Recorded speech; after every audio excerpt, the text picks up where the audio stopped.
Welcome back to our linear algebra series. Last time we were talking about those really interesting eigenvalues and eigenvectors. Yeah, definitely key for understanding how linear transformations actually behave. Exactly.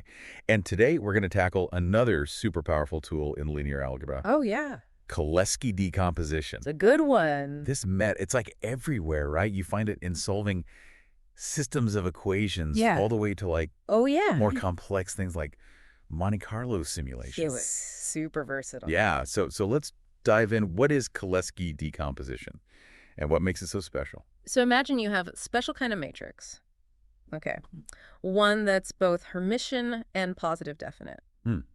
Okay, let's pause there for a second. Uh-huh. Could you remind our listeners what Hermitian and positive definite mean in this context? Yeah, so a Hermitian matrix, it's almost like looking at a mirror image. If you flip it across the diagonal and then take the complex conjugate of all of the entries, you get the original matrix back. Okay. And a positive definite matrix, well, it always has kind of like a positive energy associated with it. Right. Think of it like a rubber sheet, like no matter how you stretch it, Yeah. it always wants to go back to that original shape. I like that analogy. Right. So Cholesky decomposition works on these snappy matrices? Exactly. Yeah. So it's a way to break down or decompose this special matrix into two simpler matrices. Okay. A lower triangular matrix, we call that L, and its conjugate transpose, which is denoted by L star. Okay, I'm following so far.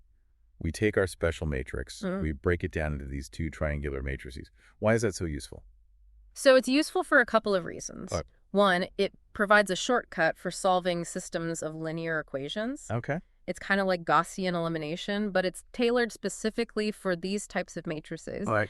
And it's remarkably efficient. Oh. In fact, it's about twice as fast as standard LU decomposition. Wow. So speed is a big advantage. Yeah. What else makes Cholesky decomposition so popular? It goes beyond just solving equations. Oh. It's also a key player in linear least squares problems, Yeah. nonlinear optimization, Wow.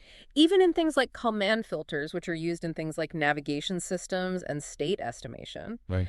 It's really hidden in the mechanics of many computational problems. So Cholesky decomposition really is a workhorse in linear algebra and beyond. Yeah. But before we get too far ahead of ourselves, Sure. could you walk us through a concrete example Absolutely. so our listeners can see exactly how this works? Let's take a look at the example on the Wikipedia article. Okay. There's a 3x3 symmetric real matrix, which is a simple case of a Hermitian matrix. Okay. And the article goes step by step and shows how this matrix is broken down into its L and LT components. Okay. And when you multiply these components back together, you get the original matrix. So it's like dismantling a clock and knowing exactly how to put it back together again. Precisely. And the beauty is that by breaking it down into these triangular matrices, certain calculations become much easier and faster. That makes sense. Efficiency seems to be a recurring theme with Cholesky decomposition. Yeah. Now, you mentioned earlier that there's a variation called LDL decomposition. Right. Could you explain how that fits into the picture? Yeah.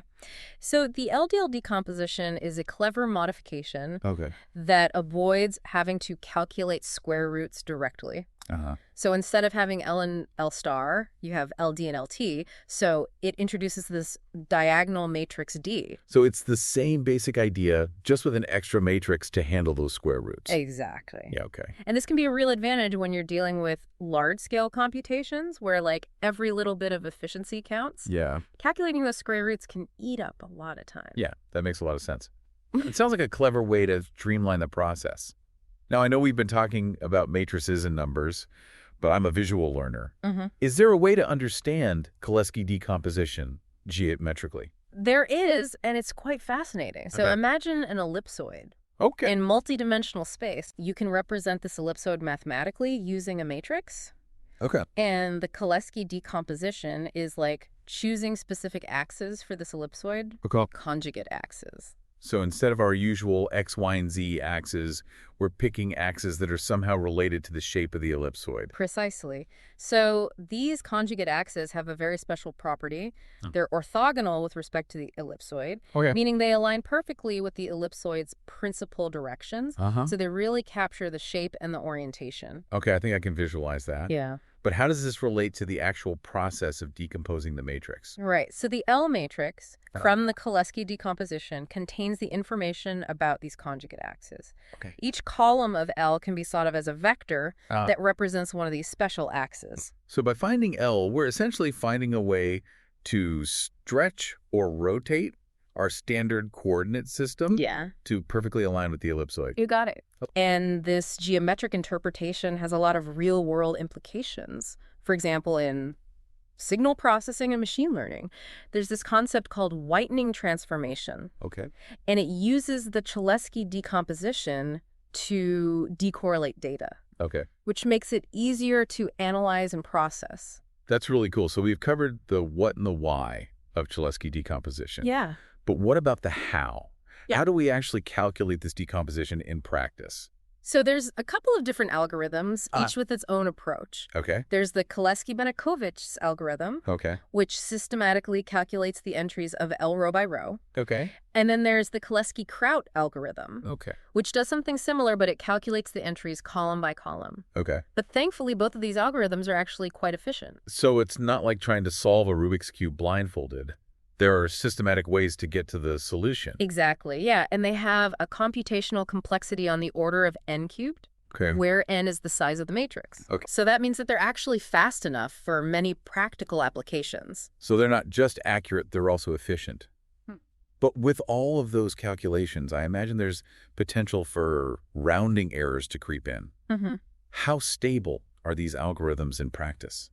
That's a great question. And this is actually where the Cholesky decomposition really shines. Okay. It's known for its numerical stability, especially Right. compared to things like LU decomposition.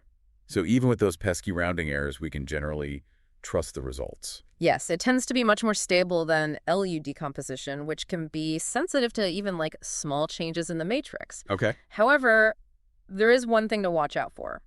Square roots. Okay. Even though positive definite matrices in theory should only lead to positive values under those square roots, Right. sometimes rounding errors can cause negative values to top up. Oh, I see. That can throw a wrench in the whole calculation. Exactly. Yeah. A common solution to this is to add a small diagonal correction matrix to the original matrix. Okay. It's almost like a little nudge to reinforce its positive definiteness and avoid those negative values. It sounds like a clever workaround. Yeah, So it's like adding a bit of reinforcement to make sure that structure stays stable. precisely. Okay. It's a trade-off. Yeah. You might sacrifice a little bit of accuracy, Okay. but you gain a lot more stability and avoid potential hiccups in your calculations. That makes sense. So we've covered a lot of ground here. We have. From the basic definition to the geometric interpretation. Yeah, And even the computational nuances. it's been great. Before we move on to part 2, where we're going to delve deeper into some of the applications and implications of Cholesky decomposition, Yes, let's take a moment to recap the key takeaways from this first part. absolutely. Would you like to lead us through a quick summary? Sure. So we started by defining Cholesky decomposition, emphasizing that it works on a specific type of matrix, Okay. one that is both Hermitians and positive definite. Yes. We talked about its usefulness in solving systems of linear equations, Right. highlighting its efficiency compared to other methods. Exactly. We then touched on its geometric interpretation using that analogy of aligning axes with an ellipsoid, Yeah. and even hinted at some real-world applications like whitening transformation. And finally, we discussed the algorithms for calculating the decomposition, Yeah. emphasizing both their efficiency and their stability. That's an excellent summary. Thanks. Join us in part 2, where we'll continue our deep dive into the world of Cholesky decomposition and explore some of its fascinating applications in more detail. Welcome back to our deep dive into Cholesky decomposition. It's really amazing how a seemingly abstract mathematical concept like this can have such a wide range of applications in the real world. Absolutely. It really speaks to the power of linear algebra. Yeah. So let's pick up where we left off. Okay. We've talked about the mechanics of Cholesky decomposition. Right? But now let's actually explore some of the areas where it's used. Yeah, I'm really excited to see how all of this comes together. What kind of real-world problems can we solve with this decomposition? So one area where Cholesky decomposition really shines is in solving linear systems of equations, Okay. especially when those systems are very large. Okay. Think about simulations that are used in weather forecasting or in financial modeling. Yeah. These simulations involve massive matrices, Okay. and solving equations with them can be really computationally expensive. Yeah, I can imagine. Cholesky decomposition gives us a fast and efficient way to handle those calculations. So it's like having a supercharged calculator for these complex systems. Yeah, that's a great way to put it. Okay. Another area where it's really useful is in statistics and machine learning. Okay. So, for example, imagine you're dealing with a large data set Okay. with many different variables. Yeah. You can represent the relationships between these variables using a covariance matrix. Good. Now, Cholesky decomposition allows you to break down this covariance matrix into simpler components, which can be really helpful for things like analyzing patterns in the data or generating random samples from a specific distribution. I see how that would be super valuable for making sense of large data sets. Yeah. You briefly mentioned Monte Carlo simulations earlier. Yeah. Can you talk a bit more about how Cholesky decomposition plays a role there? Certainly. So Monte Carlo simulations are essentially a way of using randomness to solve problems. Okay. They're used in a wide range of fields, from finance to physics to engineering. Often these simulations involve generating a large number of random samples from a specific probability distribution. Okay. Cholesky decomposition provides an efficient way to do this, Okay. especially when dealing with multivariate distributions where you have multiple random variables. So it helps to streamline the process of generating these random samples. Exactly, which Okay. can make these complex simulations a lot more manageable. Makes sense. Yeah. And that's just the tip of the iceberg, right? Yeah, absolutely. Cholesky decomposition also plays a crucial role in optimization problems, where you're trying to find the best solution among many possibilities. Exactly. So, for instance, in finance, it's used in portfolio optimization That- to figure out the best mix of assets to maximize returns while minimizing risk. Okay. And in engineering, it's used in structural optimization to design structures that are both strong and lightweight. Wow. It really sounds like Cholesky decomposition is a real multitasker when it comes to mathematical applications. It really is. And its applications continue to expand as researchers and practitioners are finding new and innovative ways to use its unique properties. Yeah, it's really amazing. Earlier, we touched upon the geometric interpretation of Cholesky decomposition. Could we delve a little deeper into that? I'm curious to understand how this mathematical concept translates into a visual representation. Absolutely. So remember how we talked about that ellipsoid, Yeah. multi-dimensional space? Yeah, that rubber sheet kind of thing. Yeah, exactly. Sure. The Cholesky decomposition helps us understand the shape and orientation of this ellipsoid by giving us its conjugate axes. Okay. And these axes are special because they're orthogonal with respect to the ellipsoid, Okay. meaning that they align perfectly with the ellipsoid's principal directions. So it's like we're finding the natural axis of the ellipsoid. That's a great way to think about it, yeah. Okay. And the L matrix from the Cholesky decomposition Yeah. actually contains this information about these conjugate axes. Okay. Each column of L can be thought of as a vector representing one of these axes. Oh, okay. So it's like L is holding the blueprint for how to align our coordinate system with the ellipsoid. Exactly. Okay. And this geometric insight isn't just a theoretical curiosity. Okay. It has practical applications in areas like computer graphics and image processing. I'm starting to see how this decomposition connects to a lot of areas that I wouldn't have initially expected. Yeah, that's the beauty of mathematics. Yeah. These abstract concepts often turn out to have tangible applications in diverse fields.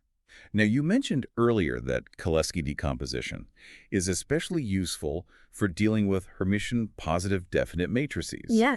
Can you remind us why those specific types of matrices are so important? Yeah, so Hermitian matrices have a special symmetry property that makes them really well suited for representing a variety of physical and mathematical phenomena. Okay. They often come up in problems involving oscillations waves and even quantum mechanics. Oh, wow. Positive definite matrices, on the other hand, have that snappy property that we talked about. Yeah. They always have a positive energy associated with them. Right. And this guarantees that certain mathematical operations are well behaved. Okay. For instance, it ensures that we can always find a Cholesky decomposition for these matrices. So these properties make these matrices particularly amenable to analysis and manipulation using the Cholesky decomposition. Exactly. They provide this mathematical framework that allows us to leverage the power and efficiency of this decomposition in all sorts of applications. Okay, that makes sense. Before we wrap up this part of our deep dive, is there anything else you'd like to highlight about the significance of Cholesky decomposition? Well, one thing that's really fascinating is that Cholesky decomposition isn't just a standalone tool. Okay. It's often used as a building block in more complex algorithms and techniques. Oh, wow. For example, it's a key component in some algorithms for solving eigenvalue problems, Okay. which, as we discussed in a previous episode, Yeah. are fundamental to understanding the behavior of linear transformations. Right. It's also used in certain numerical methods for solving differential equations, Okay. which are essential for modeling all sorts of physical phenomena. So Cholesky decomposition, it sounds like it's more than just a tool, Yeah. like a fundamental concept that underpins many other important techniques Yeah, in linear algebra and beyond. absolutely. And its importance continues to grow as we find new and innovative ways to apply it to solve challenging problems across a variety of different disciplines. Wow. We have covered a lot of ground in our exploration of Cholesky decomposition. We have, from the theoretical underpinnings to the practical applications, it's been a really fascinating journey. And as with any journey, it's always helpful to pause and reflect on what we've learned. Absolutely. Let's take a moment to recap the key takeaways. So, We started by defining Cholesky decomposition, emphasizing that it applies to Hermitian positive definite matrices. yeah. We likened these special matrices to a rubber sheet always snapping back to their original shape. That was such a great analogy. It really helped me grasp the concept of positive definiteness. Glad to hear it resonated with you. Yeah. We then explored the decomposition itself, explaining how a matrix can be broken down into a lower triangular matrix L and its conjugate transpose L star. Right. We saw how this factorization really simplifies a lot of computations, particularly when solving systems of linear equations. Yeah. And we can't forget about the LDL decomposition, Oh, yeah. which so cleverly avoids those square roots. Right. The LDL decomposition introduces that diagonal matrix D into the mix, Yeah. further enhancing the computational efficiency. Exactly. We then ventured into the geometric interpretation of Cholesky decomposition, Yeah. visualizing it as aligning axes with an ellipsoid. Exactly. That visual representation really helped solidify my understanding. I think visuals are often so powerful for providing a more intuitive grasp of these abstract concepts. Yeah, I agree. We also discussed the algorithms for calculating the decomposition, Right. highlighting their efficiency and stability, Mm-mm. which are so crucial for practical applications. Exactly. Yeah. But honestly, the real highlight for me was exploring all the different ways that Cholesky decomposition is actually used. Yeah. I mean, from weather forecasting and financial modeling to statistics, machine learning, and even engineering. It seems like this decomposition is everywhere. It really is a testament to the power of linear algebra and the interconnectedness of all these mathematical concepts. Yeah. Often a seemingly abstract idea like matrix decomposition ends up having really tangible applications in so many different fields. Absolutely. Yeah. Now, before we wrap up, is there anything else that you would like our listeners to kind of ponder? Maybe a question that sparks further exploration? Absolutely. So we've talked about a lot of these like well-established applications of Cholesky decomposition, Right. but I'm always curious about what else is out there. Yeah. So here's a question for our listeners. Okay. Can you envision any like novel or unconventional applications for Cholesky decomposition? Perhaps in fields that we haven't even considered. Think outside the box. Let your imagination guide you. I love that challenge. It really encourages us to think creatively about the potential of these mathematical tools. Yeah. And to explore their applications beyond, just these traditional boundaries. Absolutely. The beauty of mathematics lies not only in its elegance, but also in its like boundless potential Yeah. to shape our understanding of the world and to drive innovation in these unexpected ways. So on that note of exploration and discovery, Yeah. we conclude our deep dive into Cholesky decomposition. I hope you've enjoyed this journey as much as we have. It's been a pleasure sharing this fascinating topic with you. Yes. Remember, the world of mathematics is full of these hidden gems, Yeah. just waiting to be uncovered. Keep exploring, and you'll be amazed at what you find.